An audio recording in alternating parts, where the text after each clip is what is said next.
This video is sponsored by Surfshark. First rule of magic, always be the smartest guy in the room. There's no one else in the room. I'm going to start this video by asking you to pick a card from this deck. I'm going to show you the cards and you just need to pick the one that stands out to you the most. Also, you can't pick the front card because that would be too easy. That was a bit too fast. I'll do it again.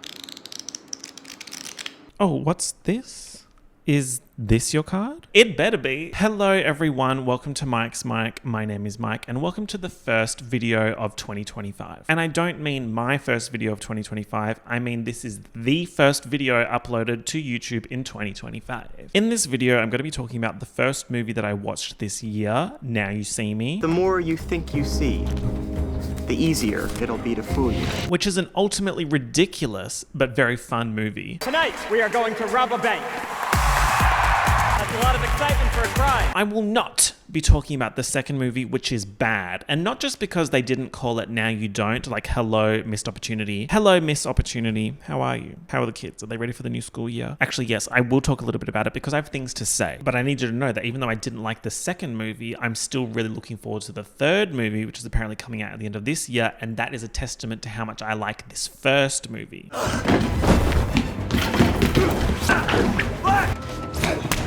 Now You See Me is an interesting franchise, I guess you could say. The names attached to these movies are ridiculous. In the first movie, we have Jesse Eisenberg, Mark Ruffalo, Woody Harrelson, Morgan Freeman, Dave Franco, Michael Caine, and Isla Fisher. The concept of Michael Caine and Morgan Freeman talking to each other about four magicians called the Horsemen who are stealing money from banks.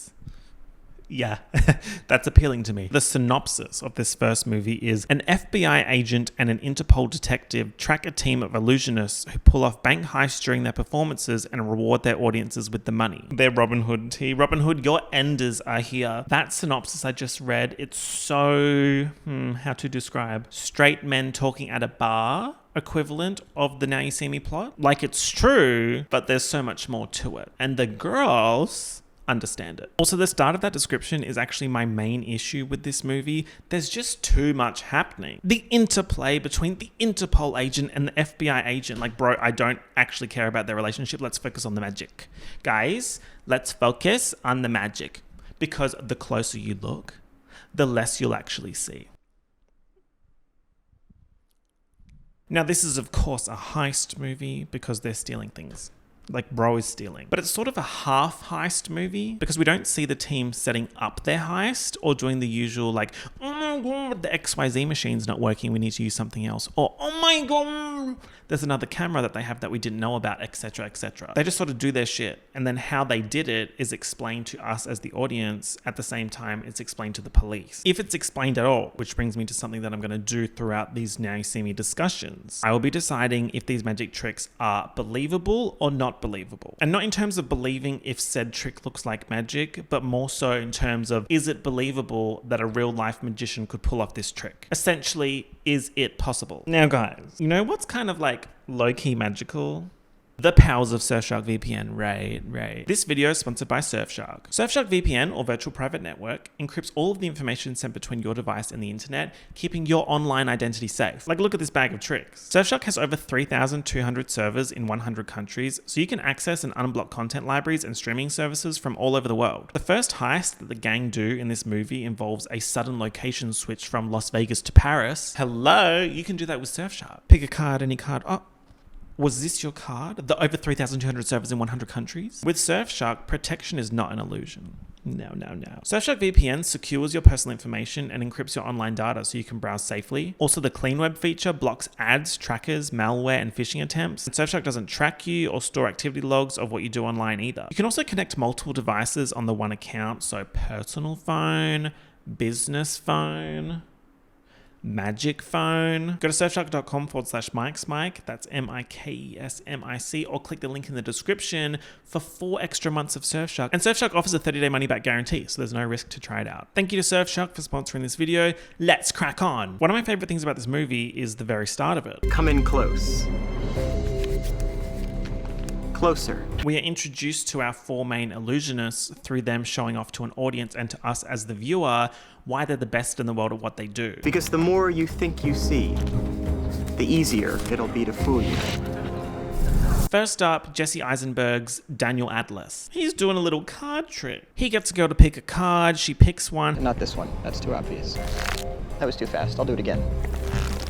He asks if she can see it. She can't. He says it's because she's looking too closely, and then says something that is a motif throughout this entire film. The closer you look, the less you see. Ta-da! Her card is the 7 of diamonds, and the 7 of diamonds is on the side of this tower. Shablam, let's go magic. That's also the trick that I did at the start of the video, and hopefully you got that card. But I know some of you are trying to piss me off, and I would have said, was this your card? And you're like, no, don't piss me off. I rewatched this movie with my dad, and before he did that typical dad thing of leaving a movie 10 minutes after starting it to go to bed, he was absolutely flabbergasted that he had also picked the 7 of diamonds. So how did Daniel Atlas do this trick? It's practical effects, guys. Practical effects nation. We've just won again. Either the card that you want them to pick is glued to another one, or the one before it is cut short so it's easier to grip the one that you want, or there are a bunch of duplicate cards. But basically the goal is to make the card visible for a tiny amount of time longer than the others so that the viewer's brain sort of latches onto it. A gaggy, realistic effect. So is this a believable magic trick? Yes, absolutely. What a great start. Now, I have something really controversial to say, and I'm hoping that you guys hold space for what I'm about to say. Jesse Eisenberg in this movie, I'm gripping the side of this chair and my knuckles are turning white. It is a little bit serious. I'm going to flip through this deck. He could flip through my deck.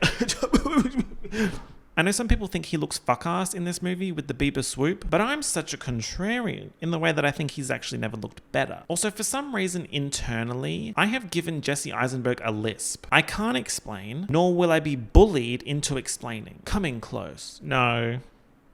Come in close. Something else I realized, card tricks are hot. Question mark. I'm going to put an asterisk on that though. You need to have a nice hand. If you've got a nice hand and you're doing card tricks, let's get married. Like, oh my God, pick a yas, any yas. Is this your yas? The 7 of oomphs? In the crowd at Danny's card trick is a mysterious figure in a hoodie. Okay, suspicious. Next up, Woody Harrelson's Merritt McKinney. He's doing hypnotism/mentalism, question mark. And if you can say your name, you can have it. I don't like this aspect of magic in these films. Comparing it to the gaggy physical effect we saw with the 7 of diamonds, it's sort of like, okay. And sleep. Now, when I snap my fingers, you won't remember any of this. Because you can see how this hypnotism trick could be manipulated for any and all plot convenience purposes, which is exactly what happens in Now You See Me Too. Like, something happens and everyone's like, whoa, why did that happen? It's because bro was hypnotized. Blech. There's something so funny to me about 2 of the lead actors in this film being named Jesse and Woody. It's giving, Andy's coming. There's a snake in my boot. There's a 7 of diamonds in my deck. Also, Woody Harrelson, you are Hamish Abernathy. Like, that's just that. That new Hunger Games book that Sister Suzanne is writing and will be turned into a movie. Get Woody Harrelson for Hamish Abernathy. I don't care that he's supposed to be 16 years old.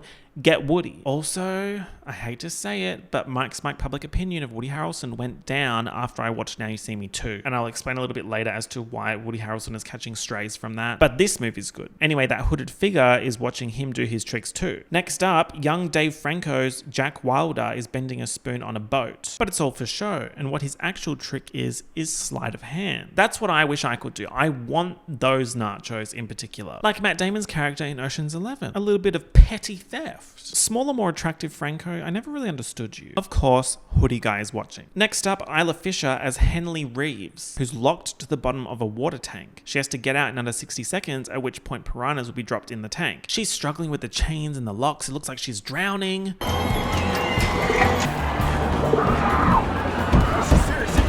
She doesn't get out. The piranhas are dropped in. It looks like they ate her, but then she appears at another spot of the venue. So how did bro do that? Also, fun fact, you guys know I love a fun fact. Isla Fisher's drowning looked so realistic because she actually was drowning. When she's banging on the tank, that's real because her chains got stuck. They had a guy who was off camera, but he was a long way away with a can of oxygen. By the time I realized I couldn't get up and beckon for him, I realized I'd run out of air. That's kind of crazy and also kind of scary because because her actually trying to signal that she's real life drowning would have just been like, oh my God, she's such a good actress. Yes, Isla, yes, bang on that tank. Watch out for the piranhas.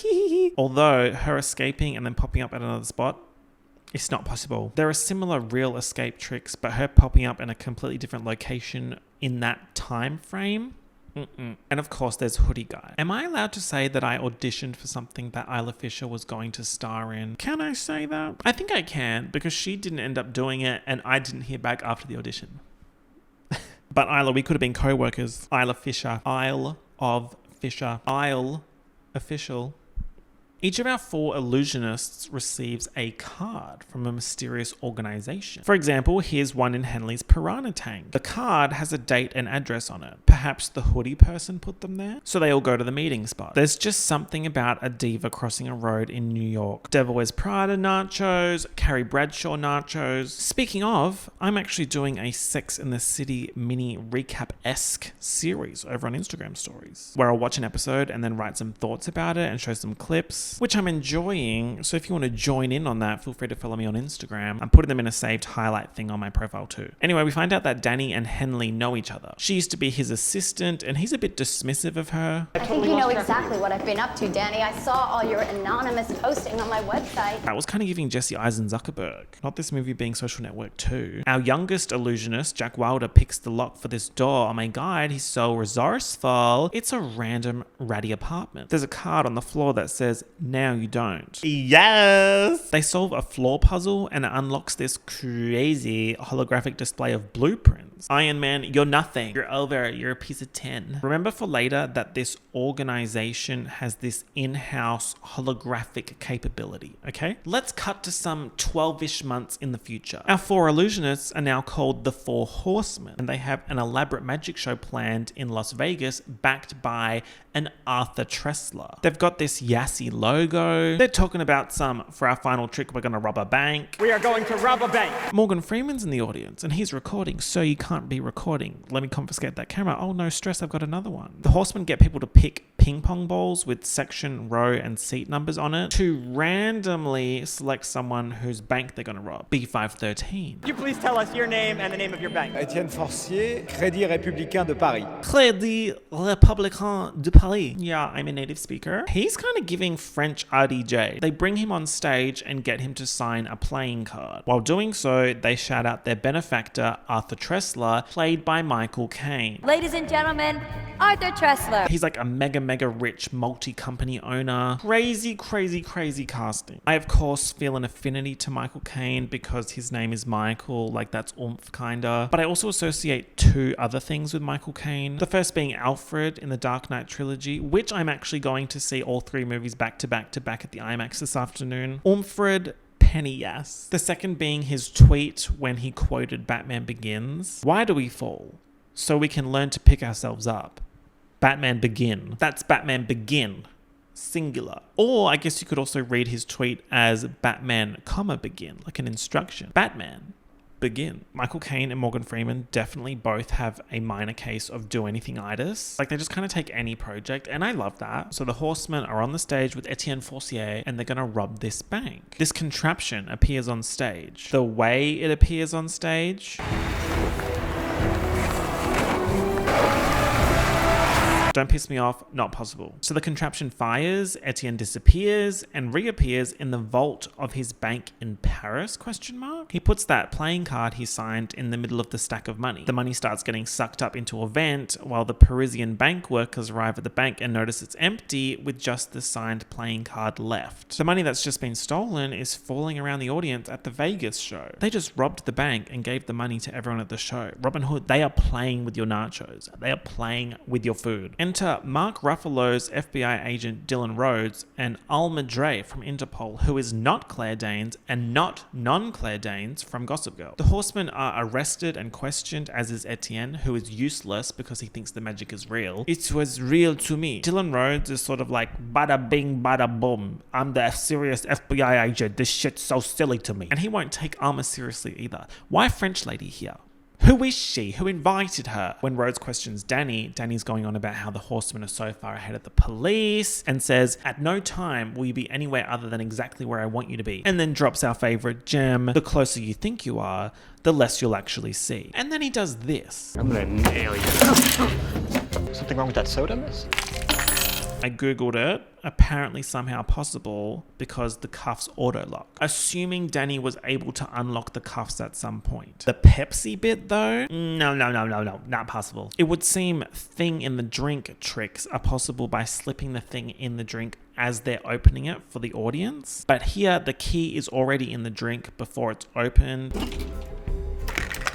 So unless she brought in the Pepsi, which had the key in it already, or someone gave her that Pepsi, it's not possible. But I mean, maybe someone did do that. So the FBI questions them. They've got nothing. They got nada. They got zilch. So the horsemen get released. But hang on, turns out Morgan Freeman's character Thaddeus Bradley, crazy name, he's a magic debunker, and we saw that he was at the show. So come on FBI team, let's go talk to magic debunker Thaddeus Bradley. Love the word debunker. It's in debunker. So Rhodes goes to talk to Thaddeus Bradley. Bradley sells these sort of TV specials of him debunking famous magicians, and we find out that one of his first specials was about a magician named Lionel Shrike in the 70s. Because of Thaddeus Bradley, he's not British, but he should be, debunking all of his tricks, this Lionel Shrike tried to do this big comeback by locking himself in a safe and having the safe drop to the bottom of a river. But he never escaped the safe and he presumably died. The safe was never found. So I guess Thaddeus Bradley, he's sort of like complicit in that man's death. He attempted something he was ill prepared to handle. You're about to do the same thing. Anyway, so Morgan Freeman explains how the horsemen did this Paris heist. The teleporter is a trapdoor to a replica of the Parisian bank vault under the stage. And they knew that it would be this particular bank in Paris because they had picked Etienne months ago and staged everything around him without him even knowing. And they knew which bank he used through his credit card, which gave them his signature too, which was on the playing card that they actually left in the real empty vault. Great, this is all fine so far, I'm believing. But the money still got stolen, so how did they do that? They somehow got in the truck transporting the money to the bank and replaced it with flash paper fake money. Creates no smoke, leaves no residue. The being in the truck is the unexplained weak link here. So in Bradley's heist detailing, the movie people tried to cover it up with actually plausible actions to make it all seem plausible, which is a common heist movie tactic. They'll show something in the heist plan that's like medium impressive and they'll show it in a lot of detail, an almost unnecessary amount of detail, and then glaze over something less impressive like them being in the truck. But you as the audience just kind of assume it worked out because that other more complicated thing worked out and we saw exactly how. Also, while writing this, I realized that's literally movie magic. Oh my God. They're literally doing what magicians do. Like they're drawing you in and then they're doing misdirection. The closer you look, the less you'll actually see. Guys, that's literally movie magic. Oh my God. Okay, so is this heist believable apart from them being in the truck? I'm like, yeah. I thought another little hole in this particular heist would have been the flash paper. But apparently, flash paper works how the movie says it works because it's made of nitrocellulose and burns completely. No smoke, no residue. That stem tee, it gagged me a bit. But yeah, don't get it twisted. They did commit a crime, but it was cool and it was stylish, so it's allowed. Those are the rules. When you go to court, if you do something bad, but like not like super bad, but if you do something medium bad, the judge will like assess it and they'll be like, was this cool? Did you eat? And was it stylish? And if it's yes, yes, yes, you actually don't get in trouble. Not Claire Danes / not non-Claire Danes has been researching a spooky magic organization called The Eye that the horsemen might be working for / auditioning for. And she tells Agent Rhodes about Lionel Shrike's tree magic trick. He has a guy pick a card and sign it in Central Park. Then he goes to a tree that's been in Central Park for 20 years, cuts it in half, and inside is the card encased in glass. But how? Like, let's get magically debunked. Let's go in debunker. When Shrike was 14, he had someone who worked at the park sign a card and he put it in a hole in a tree. The card was in the tree for 18 years, guys. The magic is real. The magic is real. Don't look close. Look so far out that you're seeing a tree grow over 18 years. Right. The closer you are, the less you'll actually see. The more you lol, the less you'll actually idge bowl. Sidestep on the Lionel Shrike tree gag. I get it. I get waiting 18 years for a single magic trick. Like, if you look at my YouTube series and that kind of thing, like when I started The Lost Ones, I knew that shit was going to take like 3-4 years. Anything for the gag. Now, the Eye. There is a legend of a secret order born in ancient Egypt called the Eye. This organization, the keepers and protectors of real magic. Their purpose? Using magic and illusion to even the scales of justice. Are the horsemen working for them? Are they trying to be recruited by the Eye by doing these tricks as a test? Does the Eye even exist? There's also potentially a fifth horse person, which could help explain how they're pulling off all these tricks and heists. Arthur Tressler pays a visit to Thaddeus Bradley and tries to convince him to leave his horsemen alone. Leave my horsemen alone. Do not go gentle into that good night. Let's not kid ourselves, Mr. Tressler. You're in this to ride them up. I'm in it to ride them down. We literally have Michael Caine and Morgan Freeman on screen together being sassy as hell about magic. I have here. Check. Thaddeus, take this $3.5 million bribe and peace off. No, I won't take the $3.5 million bribe. You can shove it. Time for the next magic trick in New Orleans, their next show. They do a bunch of small tricks. We've got disappearing bunny, throwing cards, and then they do this shit. Not possible. No wires, movie magic. For sure. Then they ask everyone to write their bank balance on a piece of paper. There's simply just not a piece of paper long enough for my bank balance. I wouldn't be able to participate. The horsemen start getting people to shine a light on their written bank balances. Shining, shining, shining. Oh, there's extra digits, there's extra zeros. Oh my god, my bank balance has apparently gone up. How? Where's this money supposedly coming from? Well, the horsemen bring their benefactor, Arthur Tressler, on stage, reveal his net worth, and every time someone in the audience's balance goes up, his goes down. Ruh-roh raggy. Also, these balance increases are not uniform. Like the first lady, hers goes up 70,000 and the next one goes up 280,000. Like, I would be mad as hell if I was the first lady. Like, oh yeah, like, I guess I'll take the 70. So what's going on here? Let me clutch my pearls. Why are they stealing money off their benefactor? Turns out everyone in the audience was insured by Tressler Insurance, as in Arthur Tressler's company, and he screwed them all over. So now the horsemen are robbing him, their backer, and giving his money back to the people. Again, Robin Hood tea. This plan would require so much organization. Like, we're talking years and years of planning. It's all real, by the way. The money is getting deposited in people's accounts. Tressler links up with Thaddeus Bradley again, but this time he offers him $10 million to bring the horsemen down. There's a chase scene of the horsemen and the FBI agents, and the horsemen escape. But the FBI get a lead on them and start closing in on their ratty little apartment HQ. They got power, cut it. The firewall's down. Do they know about this? They who? They, them, whoever we're working for. Okay, non-binary boss. Rhodes and the guy from House of Cards try to intercept the horsemen at the apartment, and we get this fight, which is low-key excellent fight choreography with magic vibes. It's really good. Like, I love it. It's really well done. Also, Dave Franco was really throwing the cards and cutting Mark Ruffalo's face. Like, that's in the commentary of the movie, so that counts as believable in my opinion. The chase leaves the apartment and enters the streets, with Rhodes and non-Claire Danes / not non-Claire Danes seeing Jack Wilder's getaway car explode on a bridge. Oh my god, he's dead. Like, bro was burning in the crashed car, and we saw that. Like, we saw him crackling in the car. Also, while this cat and mouse game is happening, we're getting some scenes of Rhodes and not Claire Danes / not non-Claire Danes talking and getting close to each other. Like, oh my god, he's such an FBI asshole, but he likes her. Why is it giving sun's getting real low, big guy, Hulk tease? Like, don't piss me off. Yeah, there's levels to that Hulk comment. Mark Ruffalo, why are they sharing a bed? It's literally giving Wattpad, oh god, there's no other beds available in all of New Orleans. They have to share the bed. I don't care about this couple, simply because there's already too much happening, and we're like in the plot now. We have like a billion trillion characters. Maybe we could take some of this romantic energy and put it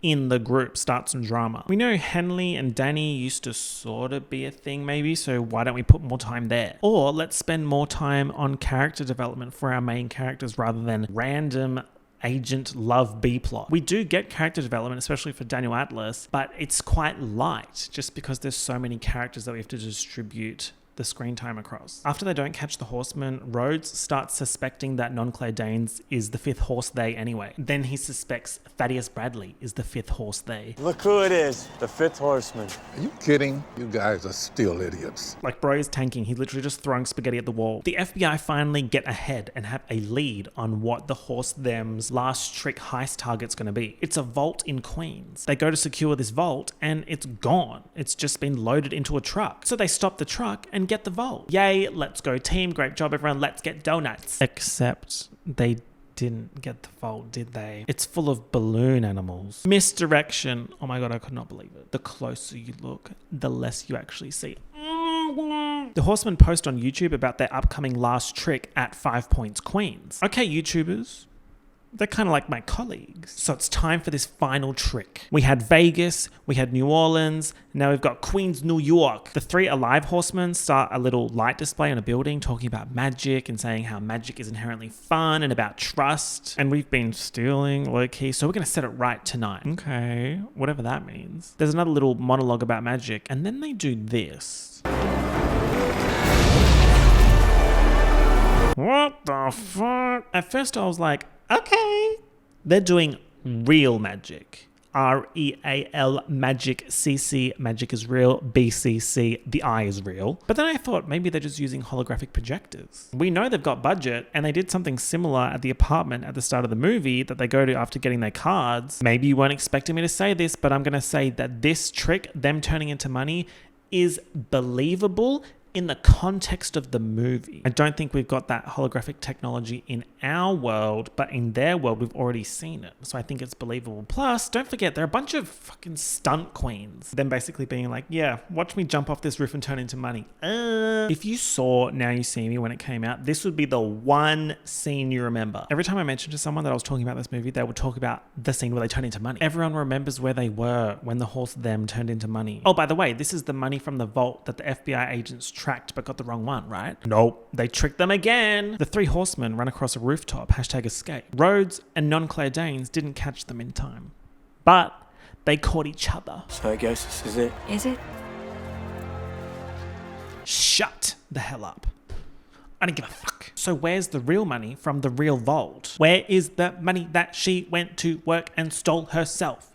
Not the horseman's money or the eye's money. Well, the horseman framed Thaddeus Bradley and put it in his car, and he gets arrested. Agent Dylan Rhodes goes to visit him to gloat, like, even though we didn't get the horse them, we got you for stealing all this money. What the hell kind of cell is bro in? Bro is locked in a special supervillain cell. This legitimate FBI prison/holding area is in New York, apparently. Thaddeus is mad as hell, and not just because his name is Thaddeus. He's like, okay, I can prove that I've been framed and I didn't steal the money by telling you how they did this last heist. They put a giant version of the mirror box trick in the vault room so that the police would think the room is empty. CC disappearing rabbit, but as we know, the rabbit is still very much in the box. Then dead horse person Jack came and smashed the mirror and broke into the safe, stealing the dosh. But how? Isn't bro dead? Nope. During the car chase on the bridge, the horse them replaced the car Jack was driving with a car driven by a dummy. Actually, not a dummy, a cadaver from the morgue, apparently? That's like so criminal, and they're also kind of weird for that. Like, you legit stole a body, and then crashed it in a car for a, checks notes, magic trick? Rhodes is like, okay, thanks for that info, I guess, but you're still toast. Then he's like, I looked into that Lionel Shrike drowning in a vault at the bottom of a river case. The insurer who denied his family's claim was Arthur Tressler's insurance company, the bank that carried the note, Crédit Républicain de Paris, the safe manufacturer that made the safe that caused Lionel Shrike to drown because it was made of cheap steel and warped at the bottom of the river, is the same safe company that the horse them robbed in their final trick. Okay. The horse them go to Central Park and put their cards together. Don't piss me off. Which somehow activates the Lionel Shrike card in the tree. Okay. Which turns on the carousel. In the Gotham City cell, Thaddeus Bradley's like, bro, I don't know who the hell is helping the horseman. It's gotta be like, at this point, someone on the inside. Oh, time for the reveal. Let's pull that wig off. Almost as if they were on the inside. Yeah. Agent Dylan Rhodes is the fifth horseman. Thaddeus is gagged. Oh, he's gaggiest gaggly. Also double gag. Dylan Rhodes is Lionel Shrike's son and was avenging his father. And he won. He's like, you pissed off my father and you made him die. Because you're like, I dare you to go to the bottom of the ocean, fool. And voila, he's locked up gaggiest gaggly. I want to emphasize that Thaddeus is gagged about the reveal of Dylan Rhodes as the fifth horseman. In Central Park, the horse them meet their fifth horse they at the carousel, and he says, Welcome to the Eye. okay, so bro is part of the Eye and is Lionel Shrike's son. He tells this to non-Claire Danes / not non-Claire Danes and how he meticulously planned this all from age 12. And she's like, yes, I'm not gonna snitch on you. Like, magic is amazing. Let's kiss on the bridge. Yay. That Rhodes reveal's pretty damn good. That's what I mean by this being a half heist movie. Like, them pulling off the heists is second to this horseman eye big reveal thing at the end. Also, something that I feel like people don't talk about enough is how good the Now You See Me soundtrack is. Like, open your ears, sheeple, and listen to this. Why is no one talking about that? Like, I don't like that. I mentioned at the start of this video that I did not like Now You See Me 2. I think it's because it carries on the bits of the first movie that I didn't like as much. Like having a billion trillion characters, but then in number 2, they also somehow make the characters a bit too annoying. In the first movie, the 4 illusionists are showy and arrogant, yes, but then they work together as the 4 horsemen, which even though I could say that there isn't enough character development for them, there definitely is at least some. In the second movie, Danny, Merritt, and Rhodes, and probably some more people, are just like insufferable. There's also a twist that when it happened and I was sitting in my mid-century vintage chair in front of my Samsung The Serif TV and my surround sound system, I literally said, get fucked. I'm gonna spoil the twist now for discussion purposes, so spoilers for the next 30-ish seconds. It is revealed that Thaddeus Bradley is actually a member of the Eye and was friends with Lionel Shrike. Shut the hell up. No. That retcons so much of the interplay between Rhodes and Bradley, especially the Rhodes is a horseman reveal in the Gotham City cell at the end of the movie. We're supposed to pretend now that Thaddeus Bradley knew that the entire time and was supposedly tricking Rhodes while Rhodes thought he was tricking Bradley. But then also Bradley went to prison for 2 years and it's like, oh, I did that for the gag, I guess. It's a hard no for me. Like, that information was most definitely new to Thaddeus Bradley in that cell. He was gagged. He was gaggiest gaggly. And then if we go through the characters of the first movie, at this point, who isn't a magician? I hate to say it, but Now You See Me 2 is a chop, unfortunately. First you saw me, and now you don't. The only good thing from this movie is the scene where they have to hide this special card from guards. Like, yes, this is great. The rest of it, chop deluxe. Large chop meal with Coke Zero as the drink, brackets, yuck. Guys, I'm really sorry. I just can't get around low to no sugar drinks. It's just not for me. There's also no Isla Fisher in the second movie. She was pregnant, which is a valid reason to not be in Now You See Me 2. We also lose Interpol agent not Claire Danes / not non-Claire Danes. So we're down 2 female characters in an already male-dominated story. They do shoehorn in a replacement horsewoman in Isla's place, but it doesn't work because they lay on the mid-2010s comedic relief a bit too thickly. I honestly feel bad for the actress. You're a new character replacing a beloved character, and your character is low-key annoying as hell. But I guess that tone of comedy is an overall issue that I have with Now You See Me 2. It's a weird mix of trying to be silly and appealing to a younger audience while also trying to hold on to the audience of the first movie. I actually can't even talk about Merritt's evil twin with an afro who becomes a major character based off one line in the first movie. While interrogating Merritt, Rhodes says that Merritt's brother / manager ran off with all his hard-earned money. It's actually proper upsetting because I feel like this franchise could have been one that people will watch no matter what. CC, Mission Impossible. But the second movie, guys, I don't know. It kind of ruins it for me. But even though Now You See Me 2 may have ruined the public goodwill that was built up from Now You See Me 1, we're actually so back like we never left with Now You See Me 3, releasing at the end of this year, apparently. We've got the gang back together. We've got Jesse and Woody. Andy's coming. Isla, Dave, Mark, Morgan. It's all the girls. Plus Rosamund Pike, Dominic Sessa, Ariana Greenblatt. All I'm going to say is they better get me to a premiere. Lionsgate, don't play with me. Ugh, what a video. It always is. Remember, this was the first video of 2025. Thank you all for watching. If you enjoyed this video, feel free to leave a like. It actually does help. It does, yeah. Leave me a comment if you're feeling stylish. I do actually go through the comments and I do like them. I just don't like them from my account. Like, I have another account that I go through and like them so it doesn't come up as Mike liked your comment. Of course, thank you to Surfshark for sponsoring this video. Make sure you click that link in the description. And remember, guys, The closer you look, the less you'll actually see. I just had a feeling come over me that I should give you a reading via pulling a card for you, and it will mean a lot about your 2025, and I might actually cut this down and put it on TikTok. It's giving stop scrolling. Stop scrolling. My mom is missing and I need your help. You just have to like sit there and I'll do a reading based on these cards. I've got like one suit of the deck here. Not even looking. The Joker. Well, there can only be like one Joker in the deck, so that's fine. All right, let's see. That was like it didn't count. It was just a test one. Oh my gosh. Okay, another Joker. Okay, there can't be any more. There can't be any more. The Joker? I don't even know how this is possible, guys. What are you doing to my card? They're all Jokers.